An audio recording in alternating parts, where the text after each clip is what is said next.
Hi everyone, good afternoon, and thank you for joining us today for this webinar on helping small businesses build climate resilience.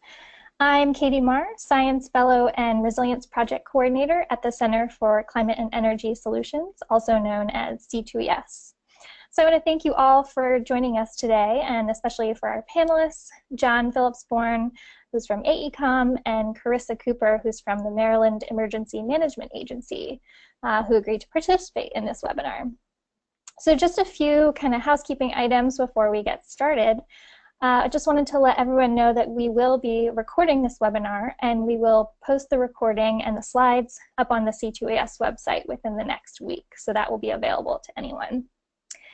All of the attendees are in listen-only mode, so if you do have questions, you can submit those using the chat function in the webinar panel. So feel free to just ask questions throughout, and we'll take time to answer any questions that come up at the end of the webinar.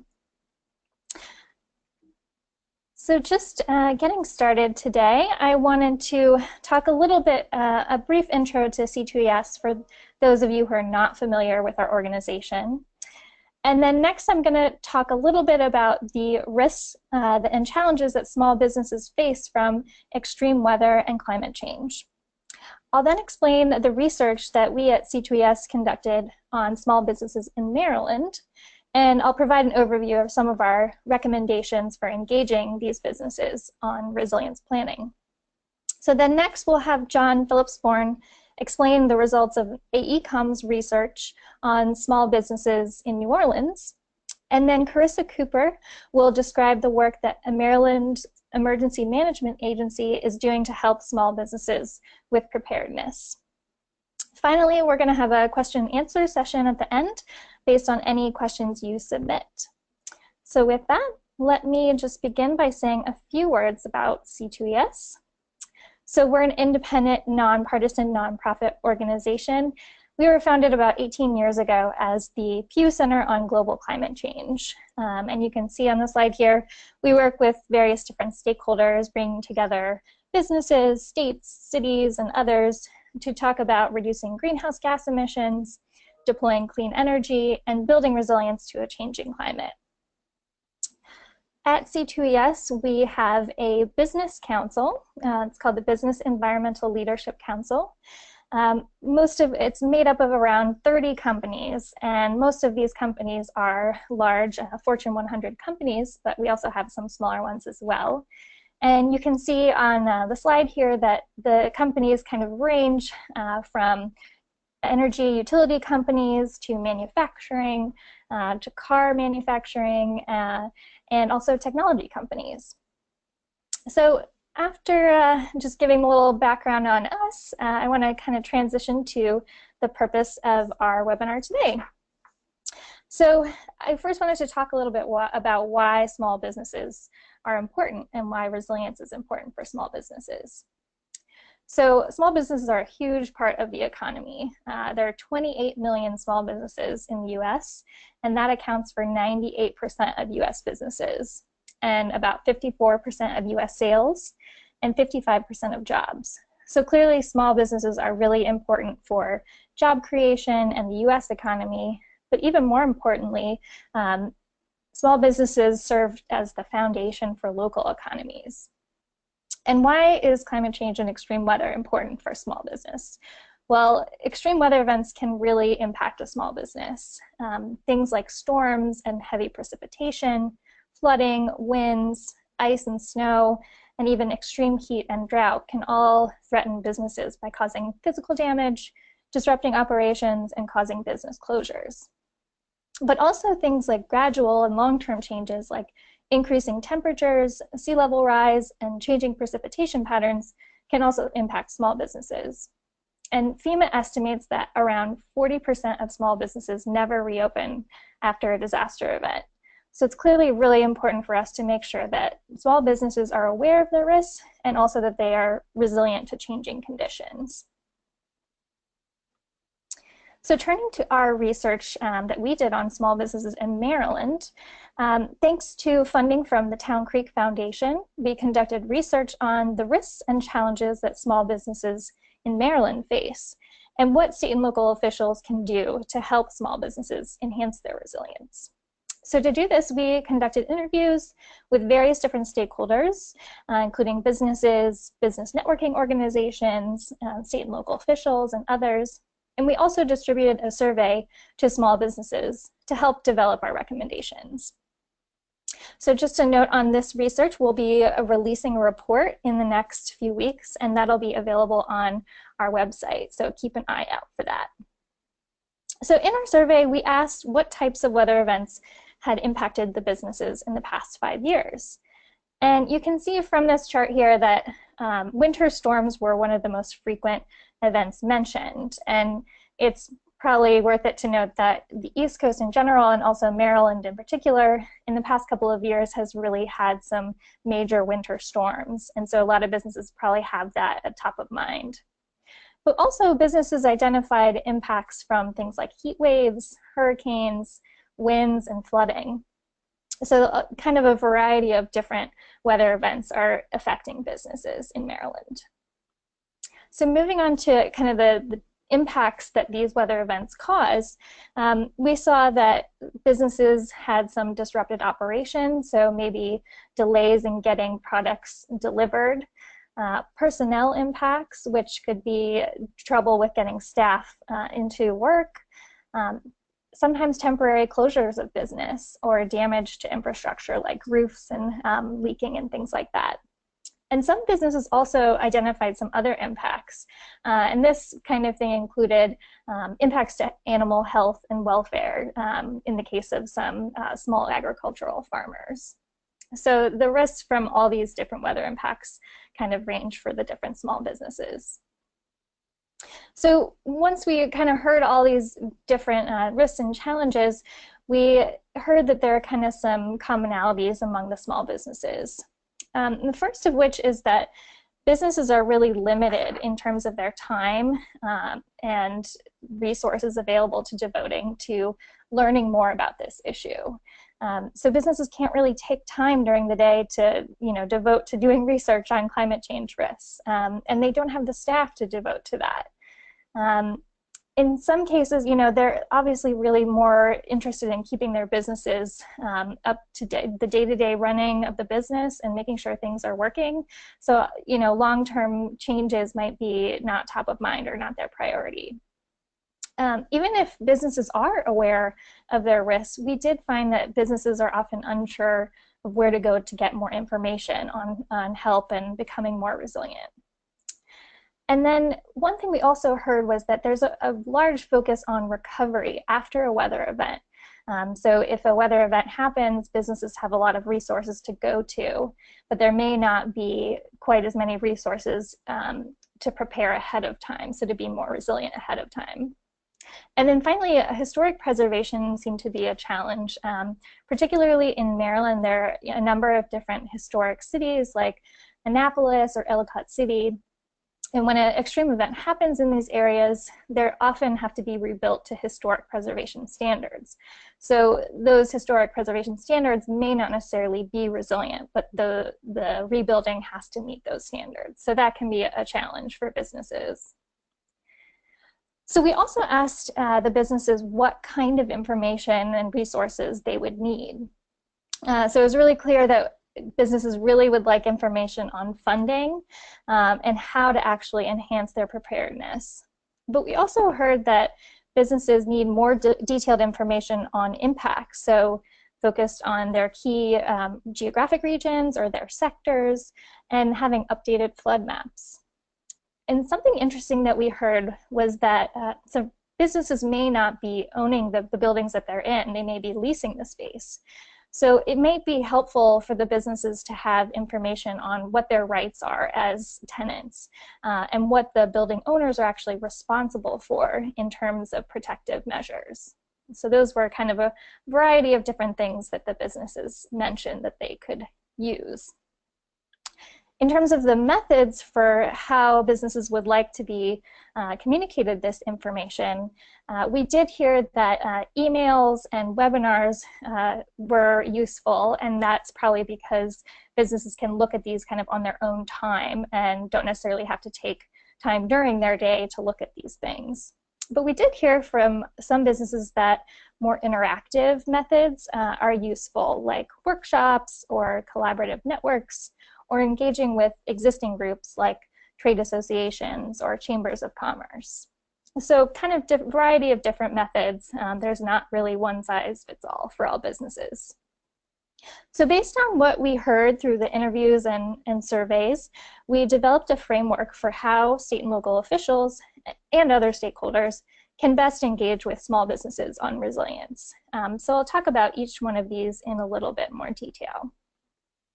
So our first recommendation was to utilize trusted messengers. So as I mentioned before, there are a number of different organizations that already engage with businesses on a regular basis. So like chambers of commerce, trade associations, sector-specific kind of business organizations, so maybe agricultural extensions, also nonprofits and civic engagement organizations like Lions Club or Rotary Clubs.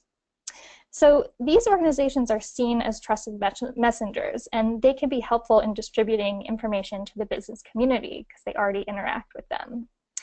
So we found that in some cases these groups are already talking about environmental issues, but for the most part they're not talking about climate change resilience. So these groups could use some help in kind of crafting those messages for delivering the information to businesses. So our second recommendation was to leverage existing channels. So businesses regularly interact with state and local officials through a variety of activities, and especially when a business has to go through required processes like permitting or siting, and particularly when a business is just being formed. So these local departments could maybe have information on climate risks and resilience available to the businesses so that when they go through those processes, they're getting that information. Other departments like tourism and economic development also businesses regularly interact with and could be used as conduits for that information. There also are some existing resilience efforts that are going on, maybe at the state level or with NGOs, that may not be necessarily including businesses. So in the case of Maryland, there are a lot of different resilience activities going on, but businesses aren't being included. So that's kind of a natural entry point to just kind of bring in the business voice into that conversation. So in some cases, there are new opportunities, and this is opportunity for state and local officials to create something new, like a public-private partnership or a business resilience network. And just an example here of public-private partnerships throughout the country, there are these things called climate collaboratives. So in Detroit and California and Boston, we see these groups that kind of bring together different stakeholders like state and local officials, businesses, NGOs, and academics to talk about climate change issues and work towards planning and implementation of resilience. And then a business resilience network could provide an opportunity for the businesses to actually talk to each other and maybe share information on the things that they're dealing with and how they're approaching these issues. So with all these resources that could be developed, we just wanted to note some kind of key considerations. So no business is the same. So developing targeted materials is obviously important. So you may want to develop specific materials devoted to agricultural businesses that would be different, say, from a local bookstore. And then we found something called train the trainer approach is really effective. So state and local officials could educate the trusted messengers on key issues and resources, and then those messengers would then deliver the information to the businesses directly. So businesses might be more likely to trust and understand information that comes from those that they regularly interact with, like a chamber of commerce or a trade association.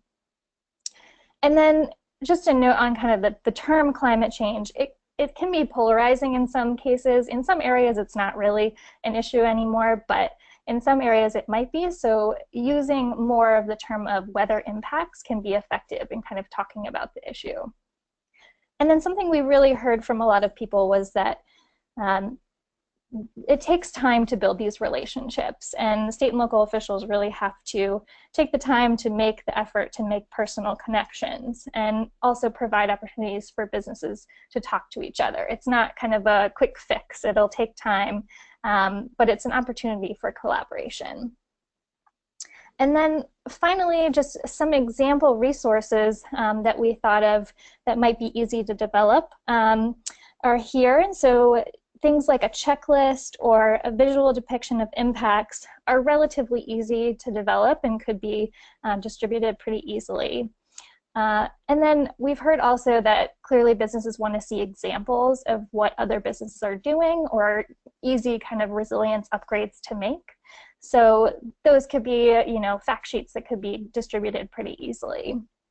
And then also it's clear that businesses would really like details on who can help them, where to contact people, where to go for funding, and also things like assistance on insurance coverage, because that's a key issue for businesses.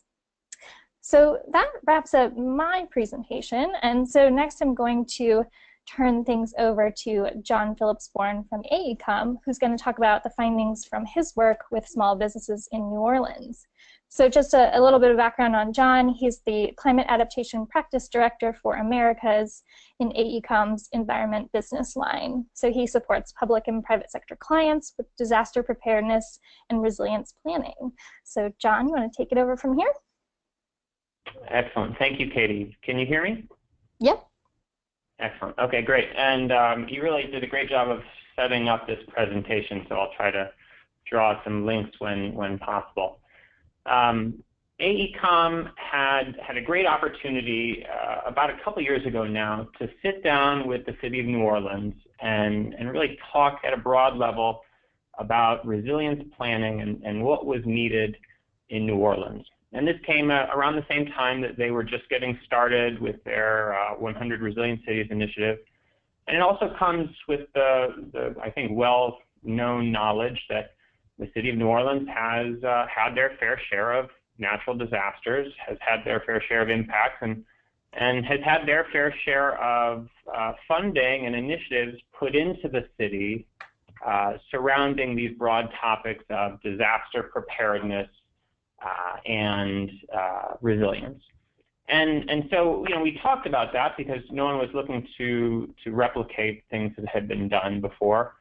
And what we came up with was this concept that throughout all of the work that has been and is being done in New Orleans on this subject, there was this perception that there had been a forgotten sector, so to speak, or a gap, really. And that was with the small business community.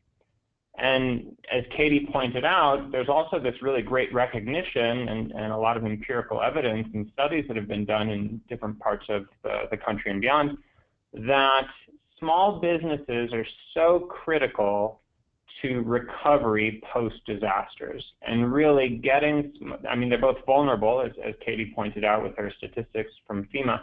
They are vulnerable and often quite impacted. But for a city or a community or a municipality to recover and recover quickly, it takes the small businesses to get up and running. And New Orleans had examples of that as well from Katrina and other events.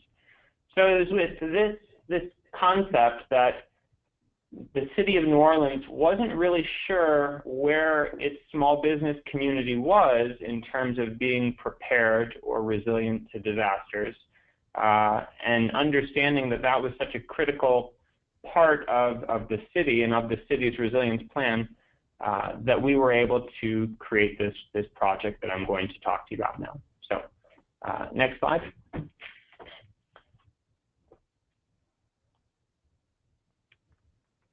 Like most things in life, this project was the result of great partnerships. And quite dynamic partnerships at that. We were very fortunate to have the support and generous funding from the United Nations Office for Disaster Risk Reduction, as well as the Walmart Foundation. And really, as I mentioned, this project was a collaborative partnership with the city of New Orleans. And we worked with different parts of the city from their Office of Resilience and Sustainability, and their redevelopment authority as well. And we led a pretty dynamic team that included other consultants, as well as a very strong academic component in Florida International University. and also work closely with the local Small Business Development Center. So next slide, please. As I mentioned, our objective really was to be able to understand where small businesses were in terms of their disaster preparedness and their resilience based on a series of criteria. So we wanted to develop a survey tool, something that could be easily used. You know, as Katy mentioned, businesses don't have a ton of time to spend on this topic because they're busy worrying about all the day-to-day issues that come from being a small business. So we wanted to develop a very usable survey tool that we decided we would deliver in person. And our survey was based upon the UN's 10 Essentials for Disaster Risk Reduction, which is really a holistic approach to understanding the kind of complete cycle of disaster preparedness, how equipped you are to deal with a disaster when it occurs, how vulnerable are you to certain aspects of that, and then how quickly can you recover, the kind of get back open as quick as possible. So the UN and AECOM and our partner IBM had developed something called the Disaster Resilience Scorecard, and we used that as a basis along with these 10 essentials for disaster risk reduction. And we came up with a survey of about 26 questions.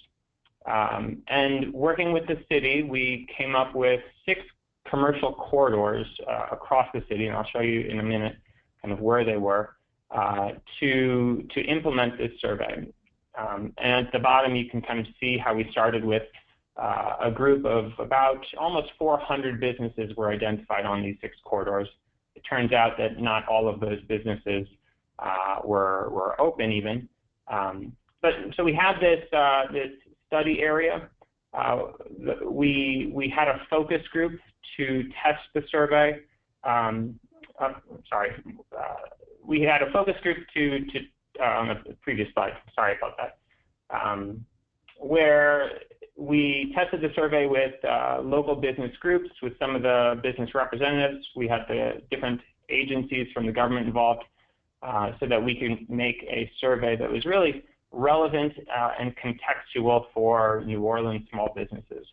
We then piloted the survey on one of the corridors to really kind of test whether or not this would work, whether or not it would work in being conducted in person. And then we went to the other 5 businesses. So I personally was quite astonished. I wasn't sure what kind of welcoming we would get, and it was local people conducting these surveys in partnership with city officials or city partners as well. But I wasn't sure if your local pizza delivery guy or corner store owner or hair salon worker would be receptive to this. And we had a goal of 60%, and I was blown away that we surpassed that goal. We had a methodology to determine we would visit businesses up to 3 times, and then we would decide that they just weren't going to be interested. So this was our methodology. A key part of this that I'm not going to talk too much on during this presentation was we also had a very strong education component, and we developed some materials in partnership with the city that were handed out to each of the participating businesses. We also, in just conducting the surveys in person, felt like there was a strong education and awareness gaining going on between the person conducting the survey and the business representative. And then we developed trainings on being a sustainable and resilient business, working with local business associations, and conducted those on each of the 6 corridors. So the small business, because we had this focus, we wanted to try and develop a more cohesive network within each of the corridors that we were working on. And that's something I'll talk about later as well. Okay, now you can move on. Thank you. So this next slide is just a map that I use to show that we have these 6 corridors. They were spread out across the city. Something that we looked at was kind of the diversity in all aspects of that word. on these 6 corridors, and that included, some socioeconomic statistics, but also flood vulnerability and where these corridors fell within the floodplain, and there was a pretty drastic difference there. And we used some of that information to look at how different characteristics of preparedness and vulnerability might be influenced or related to location, socioeconomic status, previous disaster history, et cetera. And that all is included in the final report as well. Next slide. So as I mentioned, the survey we came up with was 26 questions, and questions that we felt were pretty easy to get across in what we would hope to be a short in-person survey. Many of them were yes, no, maybe answers, or rank this on a scale of 0 to 5. Things that we felt like people could, whether you were a owner or the business representative that was there that day. And we took note of that information as well. We felt like it was important to recognize that an owner might have different answers than, say, an employee. So we asked a lot of characteristics initially, just about your business. When did it open? That was a key factor because there was this date in mind of whether or not a business had opened before or after Hurricane Katrina, and other facts on what kind of structure you are, single story, other factors that we thought might influence one's vulnerability or ability to enact change to your property. So this key concept of do you own your business, or do you own the facility you operate in, or do you rent it? Because that has a significant influence on what actions you can take. And then we got at some of the survey questions, starting with what your previous disaster history was, asking questions about your awareness, really your perception of the potential disasters and impacts to your business. So again, perceived risk, as well as questions about where you sit within your supply chain and the community at large. We had a series of questions on disaster preparedness, some key characteristics we thought, including, do you have an emergency plan? How aware are you of programs to assist after a disaster? Asking about utilities, do you use them, and dependencies? That gets at the next category of kind of what happens during a disaster. Asked about insurance, again, utilities and backup systems. What efforts, if any, you'd taken to mitigate your risk, and how connected are you to your employees? Do you guys have a network? Do you have ways to communicate information about disaster, evacuation, et cetera? And then again, this final concept and category of recovery. What happens after a disaster? How prepared are you to get back up and running and open the doors? Next slide.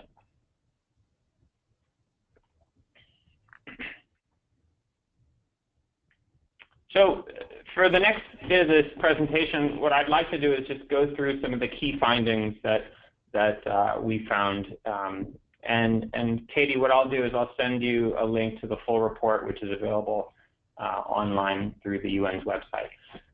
So some of the big things that came out from these over 200 surveys was something that I was personally astonished by, that at least 1/3 of businesses reported having never been impacted by disaster. And this was a surprise to most people because I think there was an assumption that if you're in New Orleans, you've been affected by some type of flood event or high wind event. And what this really gets at was other information we collected, which is a significant number of businesses on these 6 corridors are relatively new. And it gets at the fact that, small businesses, by nature being small businesses, they do turn over a lot. And also that these parts of New Orleans are growing and are new in part in a post-Katrina New Orleans. So that was informative to the city just because there's this concept that if you've never been impacted by something, then perhaps you're not as prepared as you need to be. That gets at this next big finding, which was that less than 25% of businesses stated that they had a written emergency plan. And this was an alarming thing to kind of see in writing in the report. Less than 20% of businesses surveyed had an awareness of natural disaster programs. Again, that comes with this background of empirically knowing how much effort has been put into the communities over many years in New Orleans and the surrounding neighborhoods as a result of post-Katrina, but also other disasters where there's been a lot of FEMA and other programs promoting natural disaster awareness and reduction programs. And then this last point on this slide, which was one of the more surprising things that to the city and other participants of this, was that there was an extreme level of confidence throughout the participants in their insurance to support their recovery after a disaster. And empirically, we know from a lot of both FEMA and other studies that insurance does not fully support a recovery post a disaster event. So this was kind of an education opportunity for that the city saw. Next slide. I'll go through a few of these a bit quicker going forward. So we also asked questions about how dependent you are on public utilities, such as power and water. It probably goes without surprise that the overwhelming majority of businesses are dependent upon those. But we also asked about backup systems, and we found that very few businesses had backup. I think of the over 200 businesses that participated, I think only 11 had both backups for water and power. Most businesses were not aware of or knowledgeable of green infrastructure. This was something that the city of New Orleans wanted to specifically ask about because they're doing a lot of green infrastructure initiatives, and they wanted to use this survey opportunity to inquire with these corridors if they were aware of green infrastructure, did they understand the benefits from them, and so they gained some information there that they could use in their opportunities going forward to further educate on some of their upcoming projects. As I think perhaps we could have understood from the beginning, businesses that had opened pre-Hurricane Katrina were twice as likely to have taken some storm flooding measures. We also asked questions about, we distinguished different types of businesses, so individual and partnerships and chain businesses. And so we found that 25% of individual partnership businesses had taken storm flood-proofing measures, whereas 75% of individual partnerships didn't have an evacuation plan versus kind of a 1 in 3 of total businesses did have an evacuation plan. So the next few slides, I wanted to show just kind of some of the examples of how we set up the report. We had specific questions that we kind of did a lot of analysis on, and then we tried to match those with specific recommendations. And as I'll get at in a future slide, recommendations came at the individual business level, at the corridor level, because again, there was this concept that this might be an opportunity to strengthen a neighborhood or a commercial corridor, and then the recommendations at the city level. So here again, the question was, does your business have an emergency plan?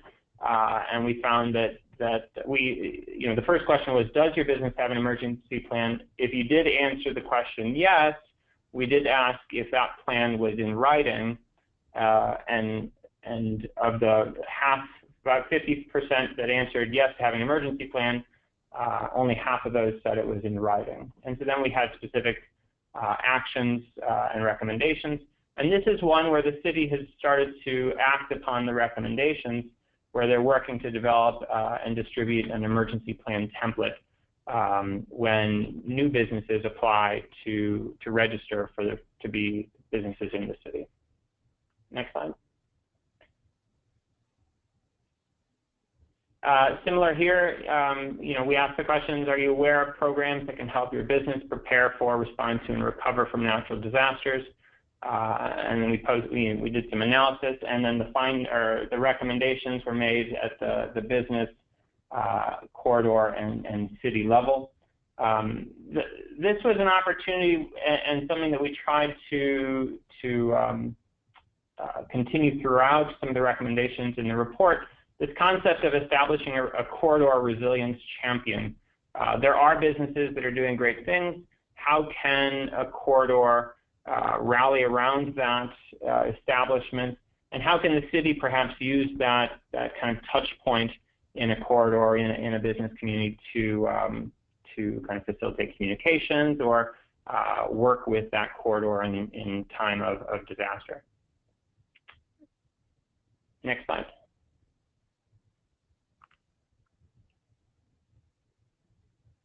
And here's another example. I won't go into it much, but this concept of businesses were quite dependent upon utilities.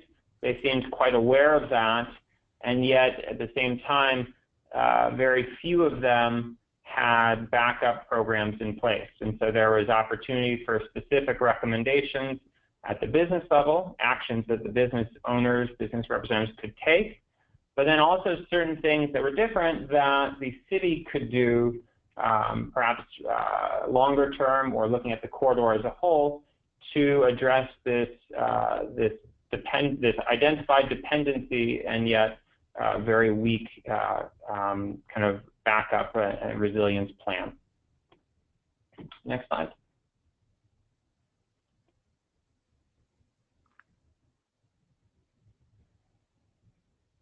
So as I mentioned, we purposely organized recommendations at 3 levels, things that the businesses could do. And as I said at the beginning, we asked businesses, did you own or did you rent, lease your building? And so we broke down the recommendations for business owners or for businesses based on that. If you own, there were certain recommendations that an owner could take. You're a lot more you have a lot greater ability to actually do, for example, physical upgrades to your business property if you own, as opposed to if you rent or lease. And the insurance questions or opportunities for you are probably different if you're an owner versus rent or leaser. And then we provided recommendations at the business corridor level, which I imagine were for the city to consider, as well as kind of some of these corridors had corridor organizations or business associations along those corridors, and then at the city. And I think it's important to note, and this kind of gets to the next slide, so you can skip ahead. I find most times when providing guidance on climate adaptation or resilience, people think that requires infrastructure upgrades, big investments. And while some of the recommendations had that infrastructure upgrade component, others were very much at the planning or, as we pointed out, developing an emergency plan template. So some of the recommendations to improve preparedness were things that could be easily accomplished both at the business level but also at the city level. So a few other summary points. We did find that more recently established businesses are less likely to be prepared. Again, perhaps that is self-evident, but at the same time, it's a very important takeaway because small businesses do have a great turnover. A lot of neighborhoods are new and growing, and there's a real opportunity to get this kind of information in front of businesses as they're being established and going through normal business establishment processes with cities. It wasn't all kind of negative. And so this concept that there are businesses doing great things, both in specific areas. So we found businesses that, in 1 or 2 of our kind of characteristics were really shining, but in other businesses that across the board were doing great things. So this concept of resilience champions, they exist, and the city and the corridors can tap into those better. And that, again, this project was both a snapshot in time. It was for a certain city. We did identify really that vulnerability exists for small businesses in New Orleans. But this process and the findings and recommendations we think have great applicability to small businesses and other cities. And so I'll leave it there. Great. Thanks, Jon. I think that was really useful information about New Orleans and, as you said, kind of applicable to businesses anywhere. So next, we're just going to turn to our final presentation today from Carissa Cooper. So Carissa is the Private Sector Liaison and National Capital Region Planner for the Maryland Emergency Management Agency. And she's going to talk a little bit about what Maryland is doing to work with businesses on preparedness. So Carissa? All right, good afternoon, everyone. And thank you so much, Katie, for the opportunity to talk about Maryland's Private Sector Integration Program on today's webinar. Can you go to the next slide? So really, and I've heard a lot of great information today, and Katie mentioned something specifically about public-private partnerships. And the PSET program is really one of Maryland's effort to establish those types of partnerships within our state. So really the mission and goal of this program is to integrate the private sector into the emergency management system. So the program is, providing information, tools, and resources to members of the private sector at every stage in the disaster planning, recovery, and response process. So it's really making sure that, because as a member of the public sector, we know that government does not have all the answers or the ability to really provide every resources for every aspect. So we want to be able to bring private sector into. So this is really the link between public and private sector programs. Next slide. So the program really has two sort of periods. There's the ongoing engagements and the activation. So a day like today, where there's no major issue going on in our state, we're really in that ongoing engagement stage versus activation, whether it's a winter weather event or some sort of planned event, or I don't know if anybody on the phone remembers, on the webinar remembers the civil unrest that occurred in Baltimore a few years ago. That's really when we go into the activation stage. So, and in that we have our Business Operations Center. As a part of our Business Operations Center, we have the virtual component of that, our Virtual Business Operations Center, and we have a representative program. Next slide. So what are we doing during ongoing engagements? We're really trying to provide support to our members, and I want to state that our members are from a wide variety of organizations within the private sector, and so we have small businesses, which may range from a small family-owned two-person operation all the way up to large corporations that are nationwide and even international. So we support a wide variety of businesses, and so we're providing preparedness resources, training and exercise information.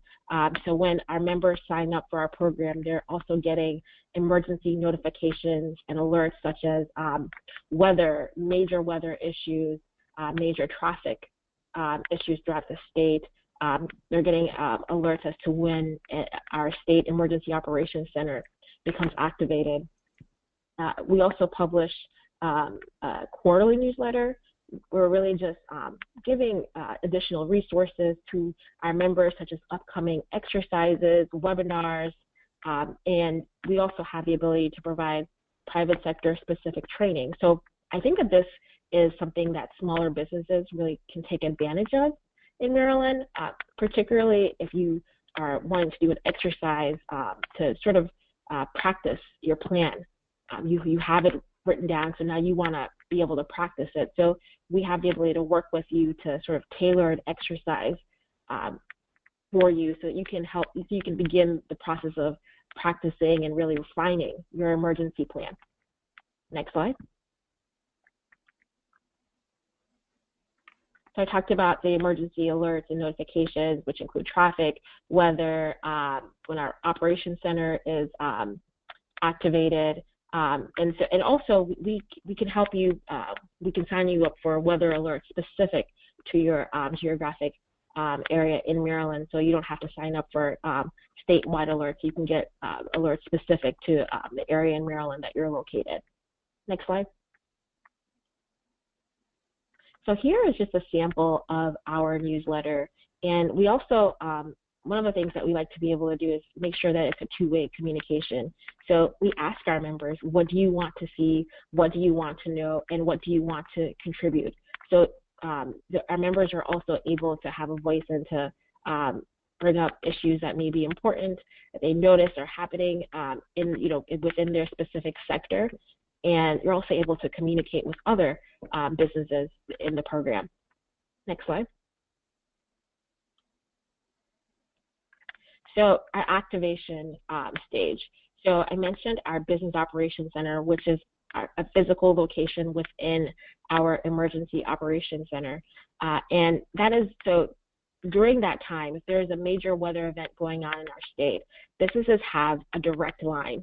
So there's a specific person and a line and email address. So businesses have access to a person. So if there are questions, issues that are coming up, if we receive emergency declaration, businesses have questions about what that means for their business, the potential impact on their business, they're able to call in and really get information from that person to be able to begin that problem-solving mechanism to answer and direct them to the appropriate avenue within state government. So this really becomes a one-stop shop.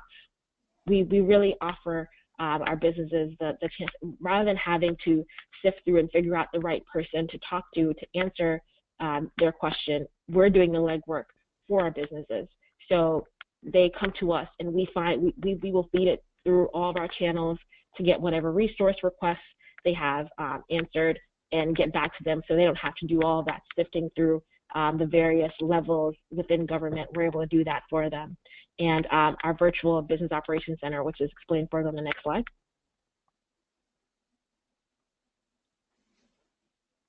So I mentioned that it's a one-stop shop.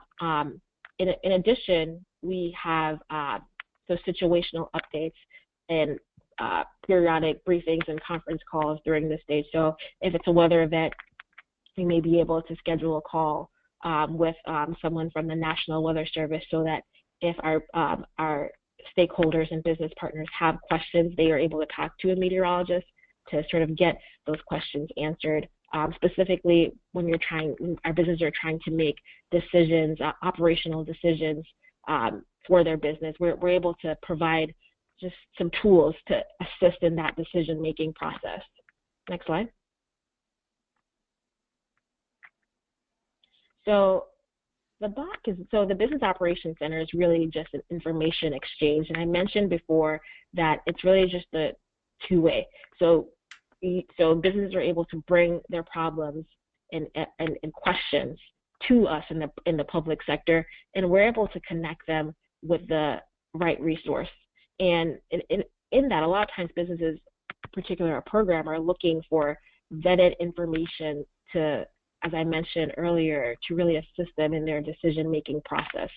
So it's really meant to enhance situational awareness while we're resolving the issues that may be affecting businesses, whether it's wanting to know, so will specific roads be closed? Can I open my business on that day? Those are the kinds of questions that businesses have. They're able to come directly to the Business Operations Center, and we can answer those questions for them. Next slide. So the virtual Business Operations Center. So that is really an interactive portal where we're displaying event-specific information. So we may have live traffic cams, live stream from National Weather Service radar, and really document sharing. So if there are important documents that are associated with an event, whether there are specific events, road closures, and businesses want to be able to navigate through that, the virtual Business Operations Center really provides the platform for us to be able to do that. And I mentioned earlier just allowing businesses that opportunity to be able to share information with their colleagues, so other members of the private sector that they may not normally have the opportunity to speak with and to collaborate with. this provides the opportunity to be able to do so. We do not allow our members to solicit to other businesses. So I know that that is often a concern for members that are they're weighing whether or not they should join this program. So that's not a concern.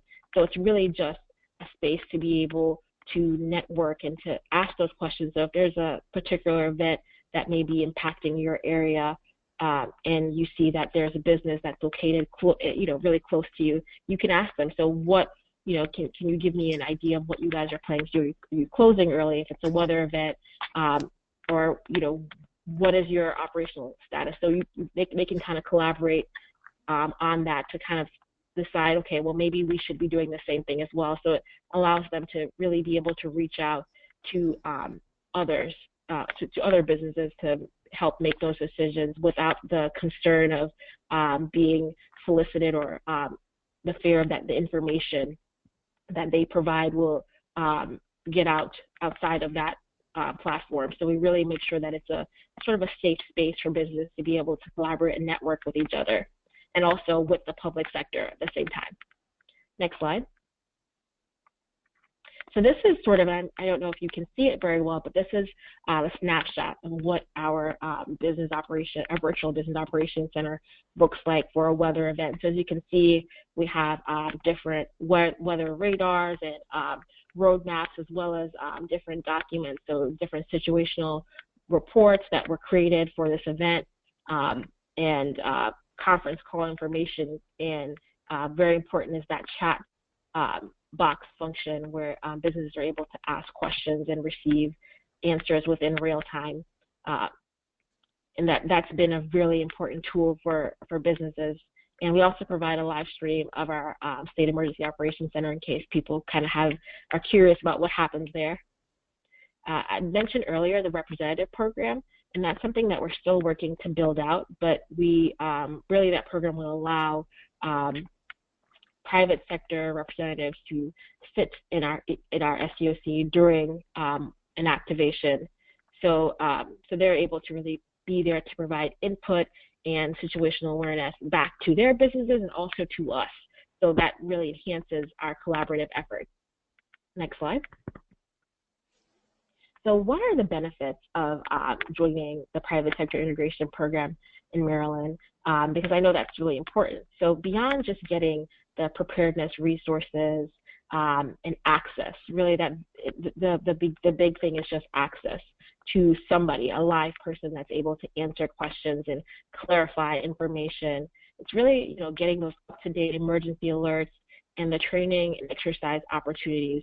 So particularly for small businesses that may not have the large amount of expertise that some larger business may have in regards to business continuity, and how to really develop a plan and really have the manpower and resources to develop an exercise. We are able to provide that as a resource, so we can come in and kind of guide you through that process of how to develop your plan and guide you through the process of putting on an exercise so that you're able to practice and refine your plan, and also networking opportunities just to be able to network with other colleagues in the same sector or maybe a different discipline than you're in, but you're able to share those best practices across various disciplines and sectors to really enhance your preparedness efforts and ensure that your resiliency is improved so that you are able to recover after a disaster situation. As Katie mentioned, many businesses aren't able to reopen, and we want to make sure in Maryland that businesses have the tools and resources to reopen, because that is such an important part of the recovery process for our entire community. Once businesses are open and really back in business, that's a good sign that our community is closer to returning to normal operations. Next slide. So I think you skipped a slide. So we have some events that we typically host annually. So last year in September, we have a tabletop exercise, and this year in October 2017, we're going to really expand on that, and we're adding some of our voluntary organizations active in disasters to join our private sector partners, because we realize that we need to take a whole community approach and have everyone at the table. And that's what this exercise is really aiming to do, is to give everyone a seat at the table so we can address various areas of concerns. We're in pretty much the really beginning planning stages for that. But if anyone would like to be a part of that, whether it's on the planning team or you'd like to attend, my contact information is on the last slide, so feel free to reach out to me. I can provide more information about where to go to become a member of our PSET program, and also the tabletop exercise that's coming up later on this year. And finally, we have a webinar series, and our next, I don't have it on the slide, but we don't have a date for it yet, so that's why I don't want to put it on the slide, but we're having a webinar coming up on giving an overview of the Small Business Administration Disaster Assistance Program. Our State Individual Assistance Officer is going to provide an overview of that. I don't have any solid dates, but we're working through the dates for that. So that will really give an overview of that program, which provides loans, low interest loans to businesses and also individuals to really help to recover some of the losses that they may have experienced after a disaster situation.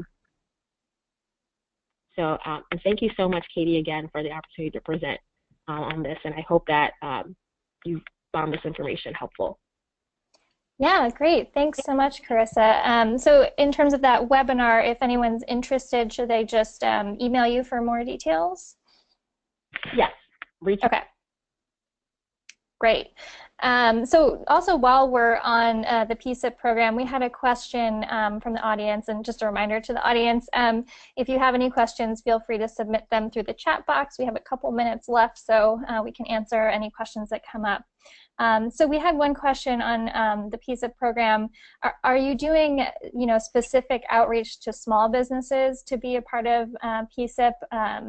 That there tends to be a lot of larger corporations, but are you thinking about, specific engagement tactics for small businesses? We really want to make sure that we're engaging every type of business in Maryland, but we want to make sure that we're not leaving out small businesses, because small businesses often play a very vital role in just our local economy.